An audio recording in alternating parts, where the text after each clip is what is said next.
I'm interrupting your regularly scheduled existential dread because we actually need to talk about this. Yeah, a friend sent me that much of the US are experiencing very high temperatures right now, and it can actually be life-threatening.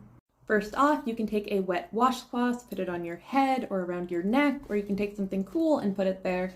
Anywhere that has a lot of blood flow is going to help cool down blood for your system. Now you should know that when you sweat, it does actually put salt onto your skin because it raises the evaporation temperature and allows more heat to be pulled off.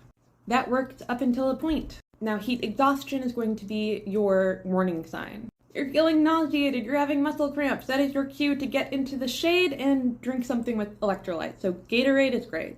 And caffeine is actually not ideal because it is a diuretic. Now, if you or someone else has a throbbing headache, if they're confused, if they've stopped sweating, that is going to be a big sign of heat stroke. I cannot say this enough. If you are out walking around and you see that somebody is collapsed in the heat, please call for help. It happens all the time and people just don't intervene. Do not let the bystander effect affect you. Be the person who calls for help. Now, if you're running a fever, that's also a big warning sign that you actually need medical attention. If you are not safe where you are at and you're able to, I would suggest to go to a hotel.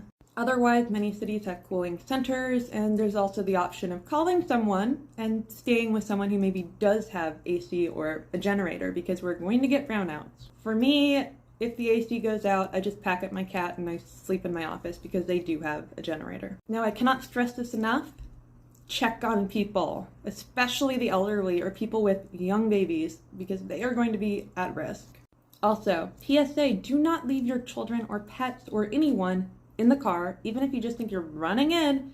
At these temperatures, it's very dangerous and was already dangerous. But we are bound to hear about people who just left someone in a car.